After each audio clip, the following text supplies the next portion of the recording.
A'udzu billahi minasyaitonir rajim. Bismillahirrahmanirrahim. Alhamdulillahi rabbil alamin. Wa sallallahu ala Muhammadin wa alihi tahirin. Wa la'natullah ala a'daihim ajma'in minal an ila qiyami yaumiddin. Allahumma salli ala Muhammad wa alihi Muhammad wa ajil farajah. Hikmah yang ke-22. Wa qala amirul mu'minin Ali alaihissalam, lana haqqun fa in u'tinahu illa rakibna ajazal ibil wa in talas surah. Imam Ali alaihissalam mengatakan, kami ahlul bait memiliki suatu hak, dan jika hak itu diberikan kepada kami, maka kami akan mengambilnya.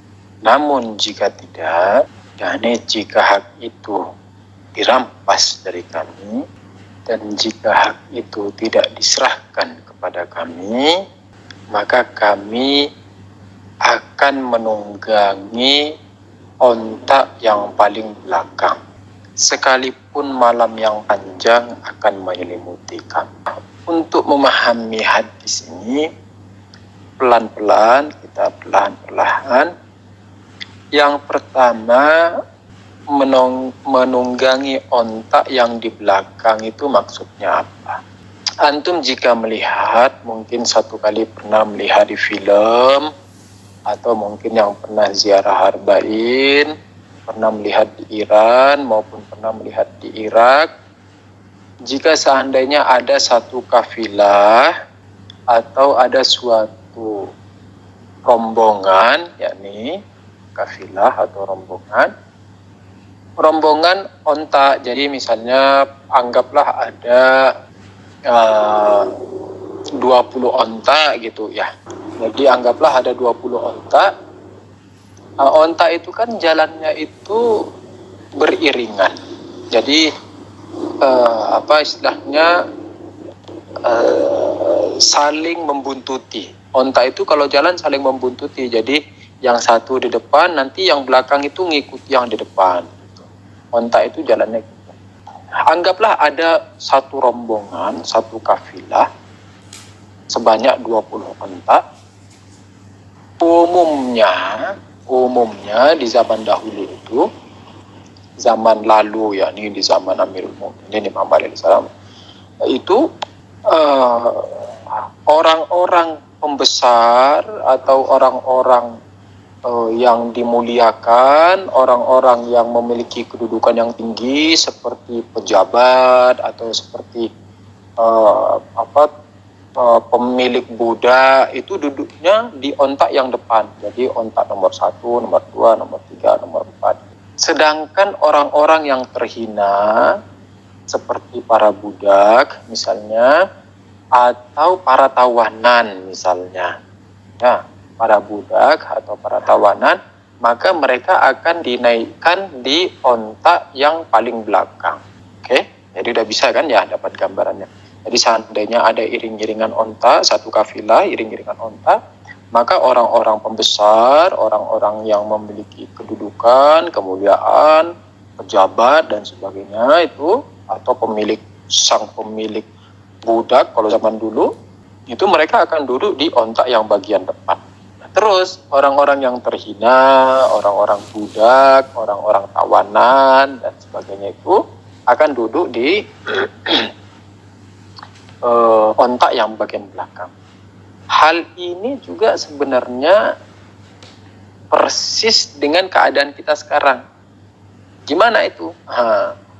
Contoh misalnya kalau kita lagi ada majelis, misalnya ada pertemuan, antum lagi ada pertemuan gitu kan ya, mengikuti suatu konferensi lah atau apalah ya. Itu kan ada susunan kursi ya, susunan kursi. Jadi barisan pertama, kedua, ketiga sampai barisan belakang. Nah, itu biasanya yang duduk di barisan depan itu yang pakai topi atau yang pakai peci, Pak Kiai, dan yang jenggotnya sudah memutih, yang udah tua bangka, sudah sepuh, sudah bungkuk, itu duduk di depan. Karena apa? Karena dianggap sepuh, dianggap uh, memiliki kemuliaan yang dituakan. Nah, itu kan duduknya di depan. Tapi misalnya orang-orang biasa, warga-warga biasa, atau misalnya petani biasa, itu duduknya di paling ujung. Itu juga kalau dapat kursi malah kan gitu. Kalau kursinya udah habis malah disuruh duduk di teras-teras lah, atau suruh duduk di situ aja, itu di samping trotoar, duduk di samping trotoar gitu. Nah, ini juga terjadi di zaman kita, ini juga terjadi. Sehingga antum bisa lebih mendekati makna hadis. Oke? Nah, Imam alaihissalam bilang begini. Imam alaihissalam bilang, kami ini punya hak. Kami ini Ahlul Bait ini punya satu hak. Di mana kalau seandainya hak ini diberikan kepada kami, maka kami akan mengambil hak itu. Namun jika hak itu tidak diberikan, jika hak itu dirampas dari kami, maka kami akan duduk di ontak yang paling belakang. Maksudnya apa? Yakni kami akan terhina, kami akan selayaknya, bagaimana selayaknya kalau orang di rombongan itu, yang duduk paling belakang itu siapa? Yakni para budak lah, para orang yang tidak punya martabat lah, para orang yang tidak punya kedudukan lah, atau para tawanan lah. Imam alaihissalam bilang, kalau seandainya kami tidak diberikan hak ini, yakni kalau hak kami ini tidak diberikan kepada kami, maka kami akan menaiki ontak yang paling belakang. Artinya apa? Artinya kami akan terhina sebagaimana layaknya para budak atau orang-orang biasa atau para tawanan. Sekalipun malam yang panjang meliputi kami akan terus mengejar hak kami. Ini sekalipun malam yang panjang menyelimuti kami akan tetap mengejar hak kami. Ini kurang lebih makna zahir, ya. Kurang lebih makna zahir atau apa istilahnya, tampakan luar dari hadis Imam Ali alaihissalam. Mari kita coba sedikit membedah. Awalan, kalimat ini kapan dikatakan? Nah, ini kapan Imam Ali alaihissalam mengatakan kalimat ini? Yani lana haqqun fa in utinahu wa illa rakibna ajazal ibil wa in talas. Yani kami memiliki hak yang seandainya hak itu diberikan maka kami akan ambil, dan jika tidak diberikan maka kami akan menaiki ontak yang paling belakang sekalipun malam yang panjang menyelimuti kami. Kapan kalimat ini diucapkan oleh Imam Ali Amirul Mukminin alaihissalam? Kalimat ini diucapkan oleh Imam Ali alaihissalam pada saat prosesi urung rembuk, peralihan antara khalifah kedua ke khalifah ketiga. Sebagaimana antum pernah mendengar sejarah kisah bahwa khalifah kedua ketika menyadari bahwa hayatnya tak lama lagi, maka dia memerintahkan, istilahnya membuat dekret, istilahnya membuat suatu dekret atau perintah cepat agar memilih 6 orang. Salah satunya Imam Ali alaihissalam ada di situ, Amr bin As ada di situ, Utsman bin Affan ada di situ. Jadi dipilih 3 orang. Lalu khalifah kedua mengatakan, beri mereka waktu 3 hari. Beri mereka waktu 3 hari. Jika sampai waktu 3 hari mereka belum juga memutuskan siapa yang akan menjadi khalifah berikutnya, yakni khalifah ketiga, maka bunuh mereka semua. Nah, ini istilahnya dekretnya si khalifah kedua. Akhirnya Imam Ali alaihissalam sudah mengetahui bahwa beliau tidak akan menang di urung rembuk ini, atau di majelis 6 orang ini beliau tidak akan menang. Kenapa? Karena di situ ada Amr bin As, ada Sufyan dan lain. Ada Talha, ada Zubair. Dibilang kalau tidak sampai 3 hari tidak mendapatkan hasil, bunuh mereka. Akhirnya pada hari yang terakhir maka muncullah satu nama, yaitu khalifah yang ketiga. Nah, pada saat ini, yakni pada saat urung rembuk inilah Amirul Mukminin Imam alaihissalam mengatakan kalimat ini. Muhammad SAW mengatakan lana hak wa in u'tinahu fa in u'tinahu, jika kami memiliki suatu hak yang jika hak itu diberikan kepada kami, maka kami akan mengambilnya. Wa illa, jika seandainya hak itu tidak diserahkan kepada kami, rakibna jazal ibil wa intalas surah, kami akan menaiki ontak yang paling di belakang sekalipun malam yang panjang menyelimuti kami. Artinya apa? Yani kami akan menjadi terhina. Yani kalau hak itu tidak diserahkan kepada kami akan menjadi terhina. Sebagaimana kalau orang naik di ontak bagian belakang itu kan para budak atau tawanan. Yani rendahan. Kelasnya kelas rendahan. Maka kami akan terhina. Kami akan menjadi kelas rendahan. Wa in talas surah. Yani sekalipun demikian, tetapi kami akan tetap terus mengejar hak kami itu. Kami akan terus tetap mengambil hak itu sekalipun malam yang panjang menyelimuti kami. Ini dilihat dari sisi kapan kalimat ini disampaikan. Jadi kita mengetahui bahwa kalimat ini disampaikan pada saat peristiwa urung rembuk untuk memilih khalifah yang kedua. Sekarang kita masuk untuk sedikit membedah hadisnya pelan-pelan, sekadar atau sebatas kemampuan kita ya. Sekalipun berulang kali juga telah saya sampaikan bahwa setiap orang yang tenggelam di Nahjul Balaghah, yang menyelami Nahjul Balaghah, yang membongkar dan membedah Nahjul Balaghah, mau dari jurusan mana saja, mau dari kanal mana saja, maka dia akan melihat sisi dan bagian yang begitu luar biasa. Jadi kalau para ahli irfan akan melihat menakjubkannya Nahjul Balaghah ini, dan mereka akan membahas Nahjul Balaghah dari sisi irfan. Tapi apakah itu sudah tuntas? Belum. Begitu juga para ahli kimia, para ahli matematika, para ahli syair, para ahli perdukunan. Saya pernah menyampaikan bahwa ada satu, kalau di sini disebut ahli garibah. Garibah yakni ahli metafisik atau panca indera keenam, istilahnya supranatural.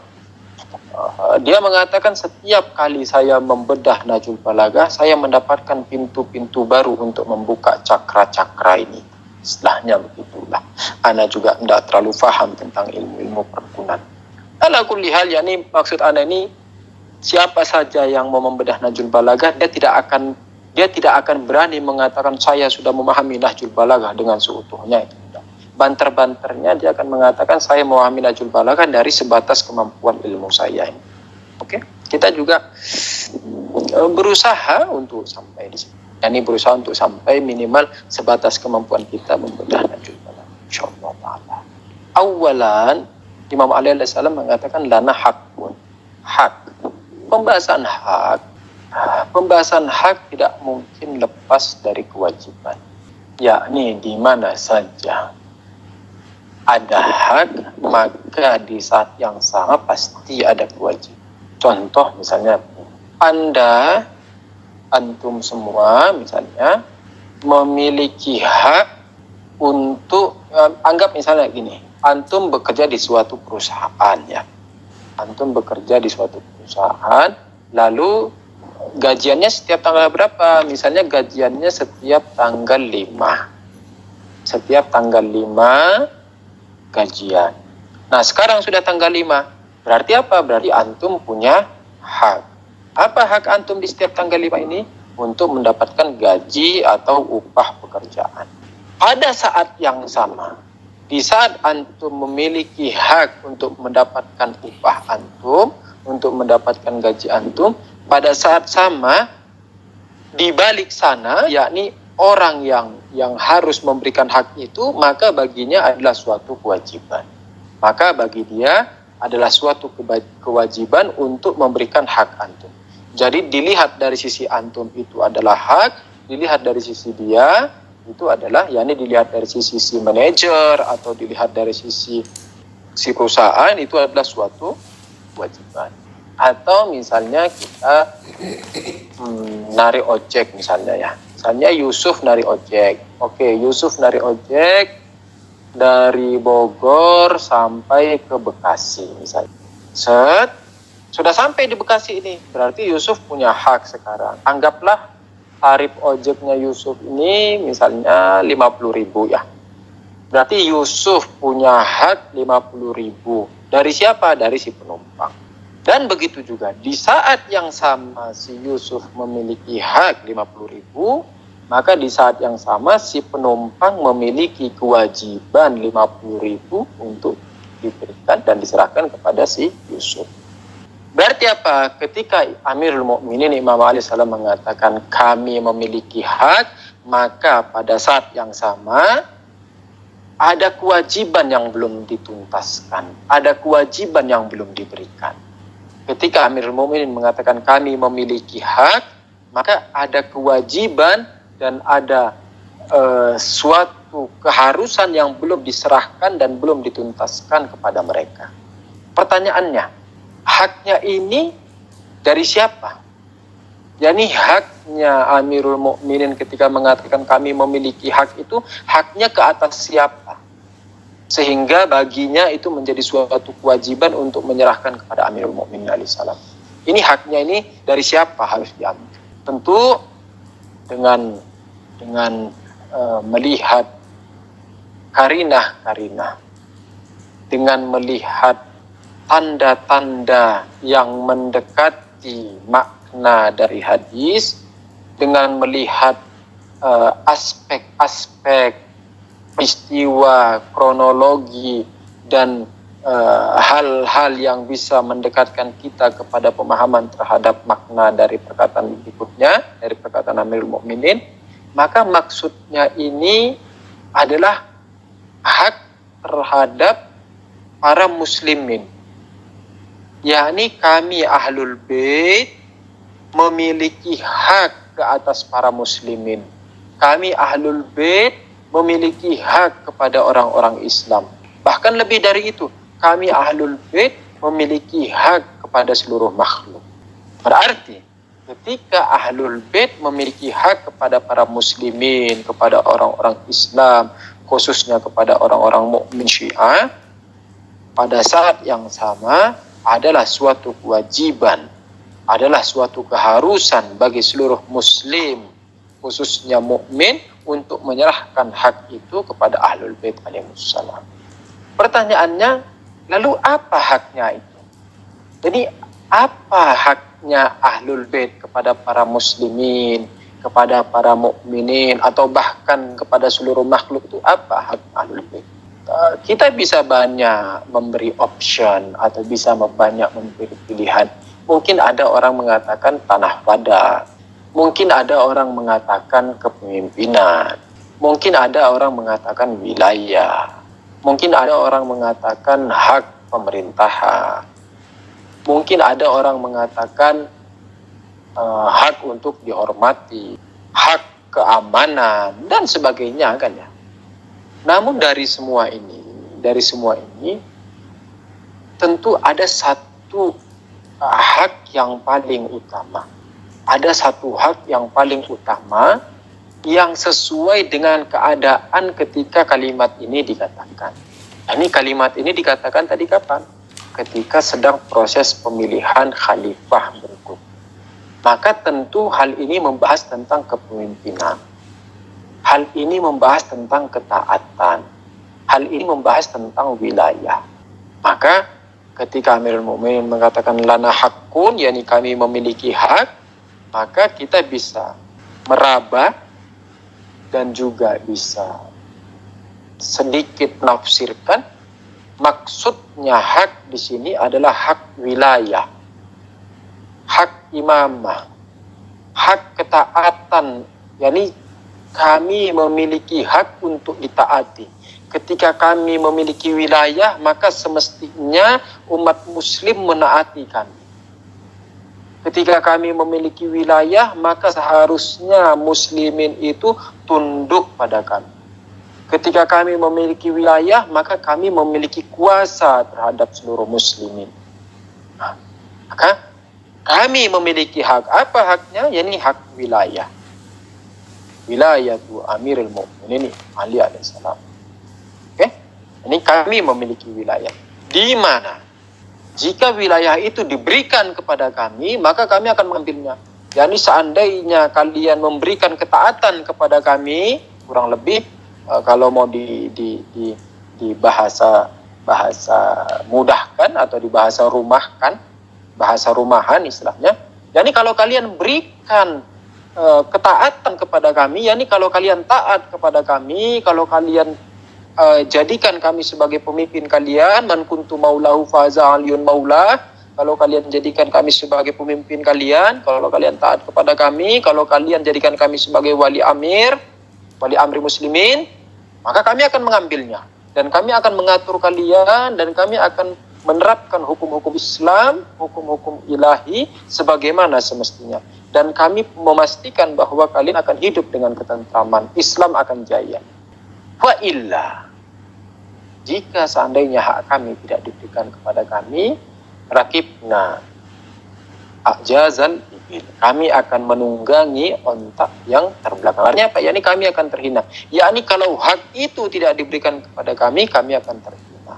Yani kalau ahlul bait yang semestinya ahlul bait itu haknya adalah pemimpin, ahlul bait yang semestinya haknya adalah waliul amr, wali para muslimin, yang semestinya mereka sebagai pemimpin seluruh muslimin, mereka memiliki hak kuasa terhadap seluruh muslimin. Jika hal ini tidak diberikan, yang semestinya mereka ditaati oleh seluruh muslimin, jika hal ini tidak diberikan, maka mereka akan terhina. Bagaimana? Kok bisa terhina? Oh iya, gampang. Coba mari kita sedikit memberi pendekatan. Ada orang, anak, misalnya seorang anak, nilainya 10 semua. Matematika 10, biologi 10, fisika 10, bahasa Inggris 10, kimia 10, apalagi baca tulis 10, menggambar 10. Tapi ditaruh di juara 40. Kan terhina ini anak. Yakni yang semestinya, yang selayaknya, yang seharusnya dia menduduki peringkat pertama, lalu dibuat di peringkat ke-40. Tentu ini menghinakan dia. Ini menghinakan posisinya, ini menghinakan kedudukannya, ini menghinakan jati dirinya. Begitu juga misalnya antum memiliki kemampuan sebagai seorang manajer.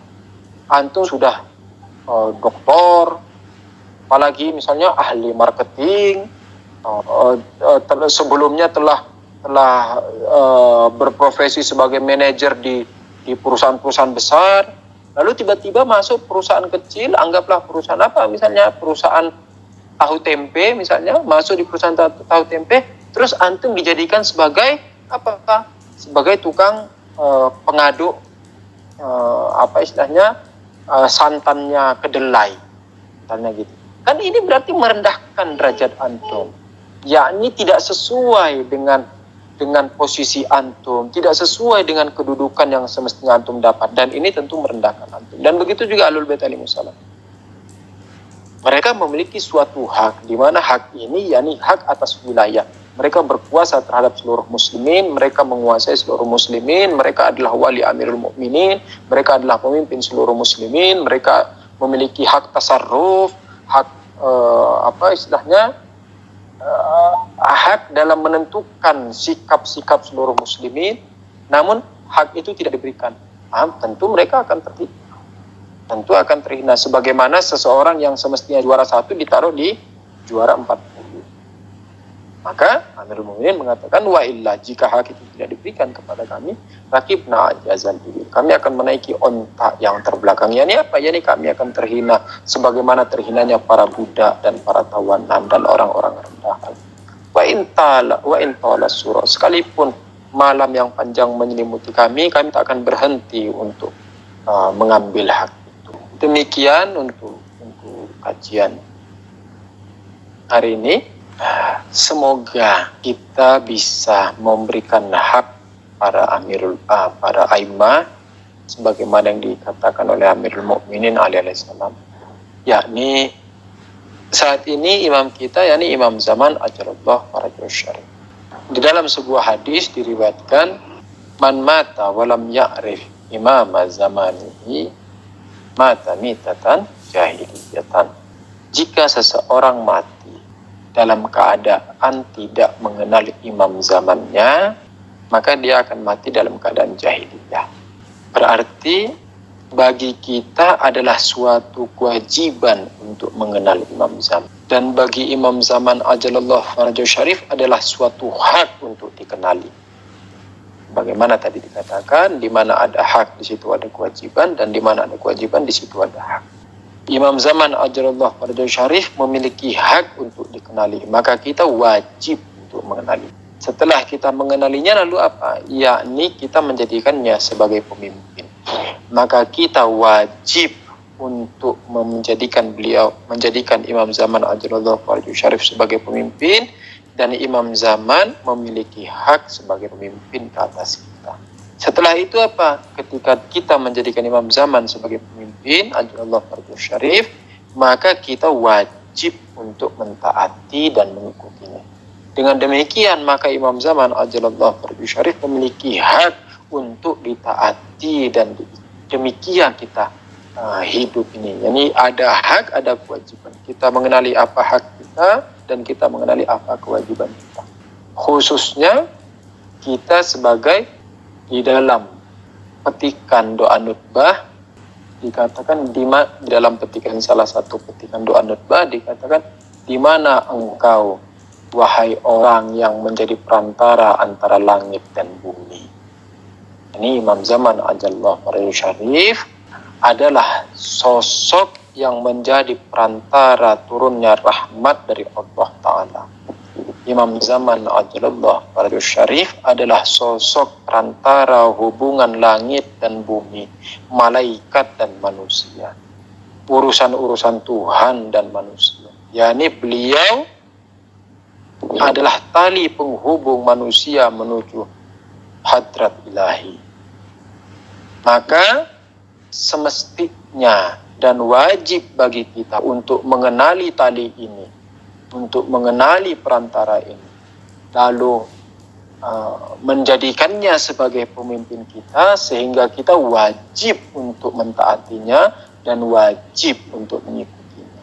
Jadi sesungguhnya hak itu, sekalipun dikatakan hak, sekalipun dikatakan bahwa hak wilayah, hak pemimpin, dan hak untuk ditaati itu adalah hak bagi para a'immah alaihimussalam, sekalipun dikatakan itu hak bagi mereka, tetapi sesungguhnya buah dari hak ini, saripati dari hak ini, hasil dari hak ini, itu sesungguhnya kembali kepada kita.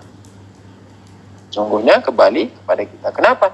Karena dengan kita memberikan haknya mereka, dengan kita memberi hal yang seharusnya mereka miliki, dengan kita menjadikan mereka sebagai pemimpin, dengan kita mentaati dan mengikuti mereka, kita akan selamat. Kita akan selamat. Artinya apa? Artinya sesungguhnya kewajiban yang kita lakukan itu kembalinya kepada kita, buahnya kepada kita, saripatinya kepada kita. Dikatakan innal husaina misbahul huda wasafina bin najah.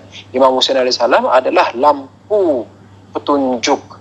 Kalau orang tersesat, maka membutuhkan lampu lentera untuk tahu jalan sehingga tidak nabrak dinding, tidak nabrak tembok. Wasafinatun najah, dan dia adalah perahu keselamatan, kapal keselamatan, bahtera keselamatan. Yani kita wajib untuk mengenali Imam Husain alaihissalam. Kita wajib untuk menjadikan Imam Husain alaihissalam sebagai pemimpin. Kita wajib untuk mentaati dan mengikuti Imam Husain alaihissalam. Namun hasilnya, buahnya, saripatinya akan kembali kepada kita. Kenapa? Karena Imam Husain alaihissalam adalah misbahul huda wa safinatun najah. Yani dengan begitu kita tidak akan terbentur dinding dan kita tidak akan tenggelam di lautan. Berarti kan kita akan selamat artinya. Kita akan selamat, kita tidak nabrak tembok, kita tidak tenggelam di laut, kita akan selamat. Jadi sekalipun itu kewajiban bagi kita, namun sesungguhnya hasilnya, manfaatnya akan kembali kepada kita. Ini malam Jumat, mari kita mengenang ulama, para ulama kita, guru-guru kita, keluarga kita, saudara-saudara kita yang telah mendahului. Ayatullah Bahjat, Ayatullah Mahdawi Kani, Ayatullah Qazi Tabatabai, Ayatullah Melki Tabrizi, Ayatullah Yahya Ansori Shirazi, Ayatullah Misbah Yasdi, Haitullah qazi taba'i allama sya'roni haitullah ilahikum syai'i. Semoga Allah meninggikan derajat mereka semua dan mensucikan ruh mereka, khususnya Imam Khomeini Quddisa sirruh. Dan begitu juga untuk para ulama marojek yang masih hidup, khususnya Rahbar Muazzam Imam Khomeini Hafizahullah. Begitu juga Allame Hasan Zadi Omuli dan Ayatullah Jawadi Omuli. Semoga Allah menjaga mereka dan memberkati mereka.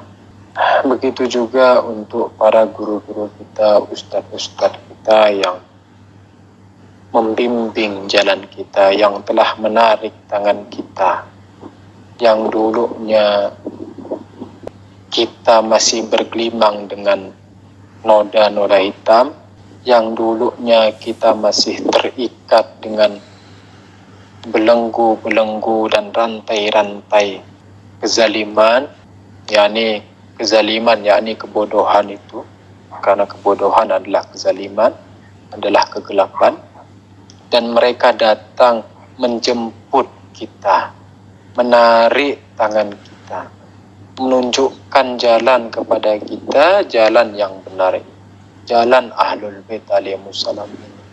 Mereka dengan sabar membimbing kita. Sekalipun kita tidak pernah belajar agama, tapi kalau nanya ke mereka, sok-sok bertanya riwayat dan sebagainya, sehingga mereka harus membuka kitab berhari-hari. Semoga Allah meninggikan derajat mereka semua, mengampuni mereka semua, memuliakan mereka, mengasihi mereka, mengumpulkan mereka bersama para siddiqin, syuhada, aulia, insyaallah ta'ala, khususnya marhum Ustadz Hasan Abu Ammar rahmatullah alaih.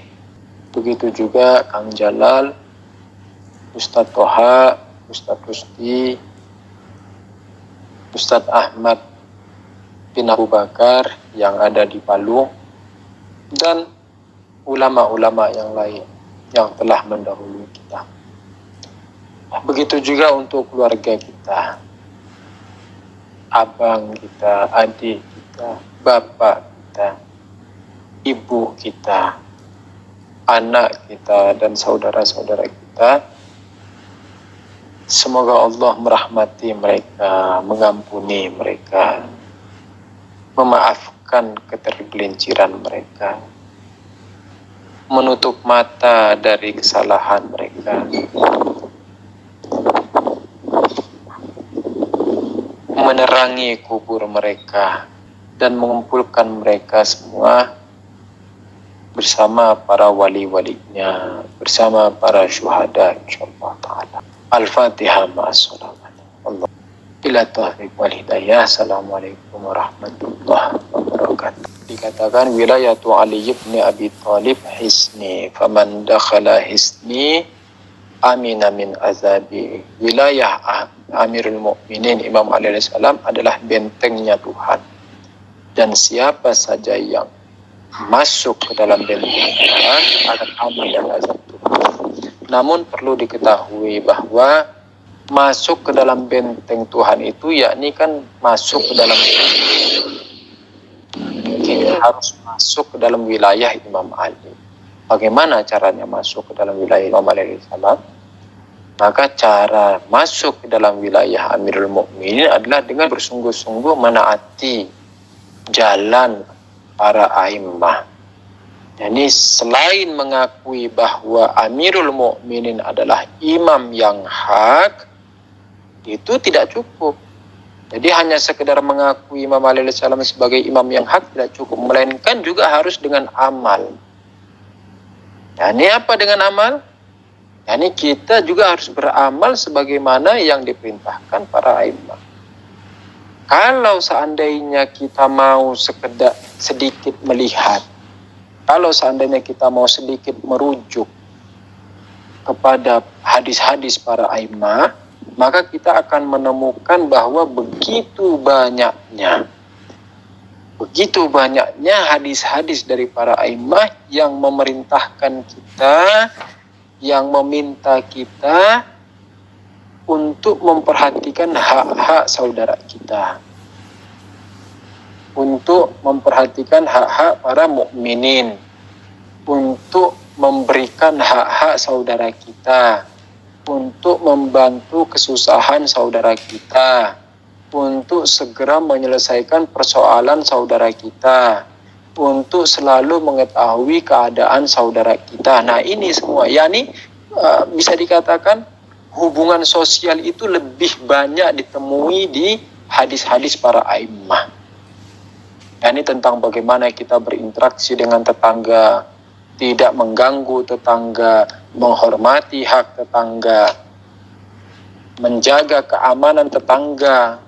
Yani maksudnya apa? Yani tidak digibah, tidak dicibir, tidak disakiti, tidak secara fisik dan sebagainya, baik hati maupun fisik.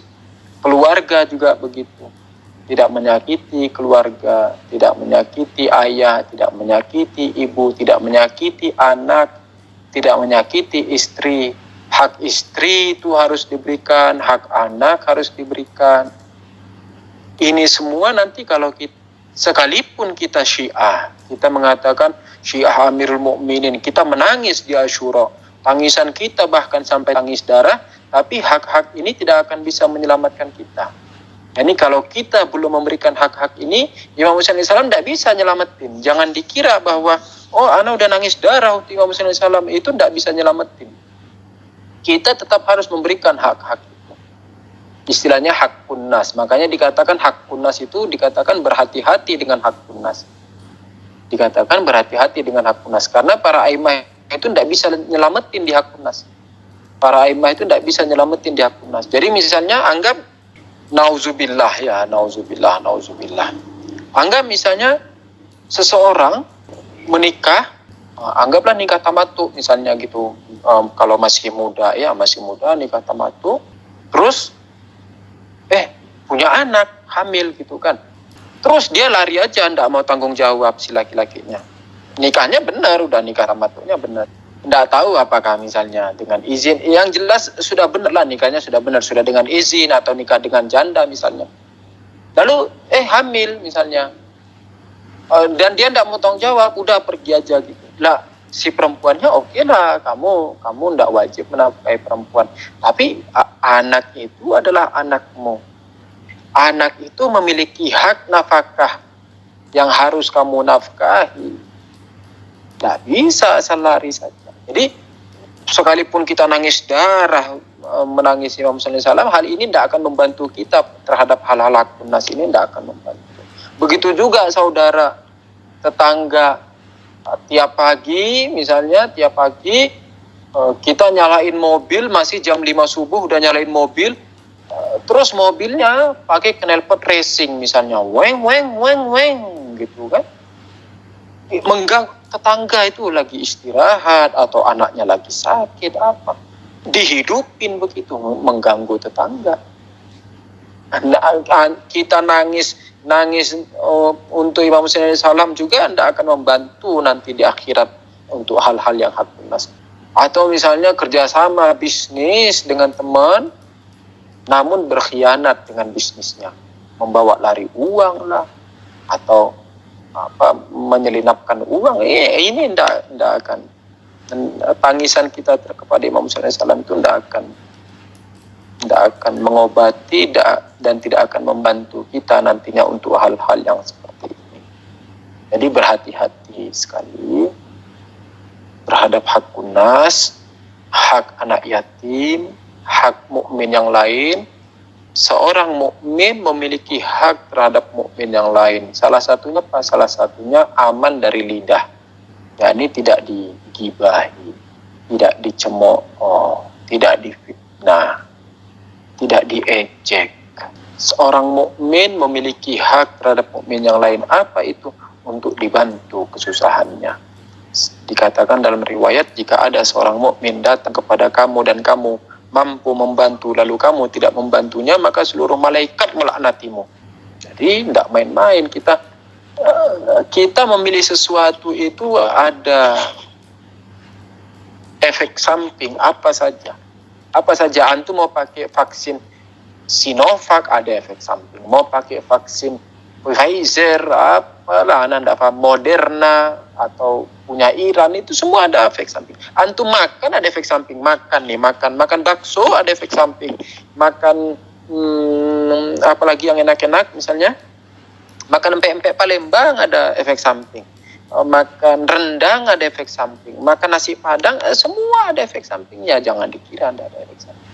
Begitu juga ketika antum memilih wilayah Ahlul Bait alaihissalam, ketika antum memilih Syiah, ketika antum masuk ke dalam Syiah juga ada efek samping. Jadi ada hal-hal kelaziman yang harus dilakukan.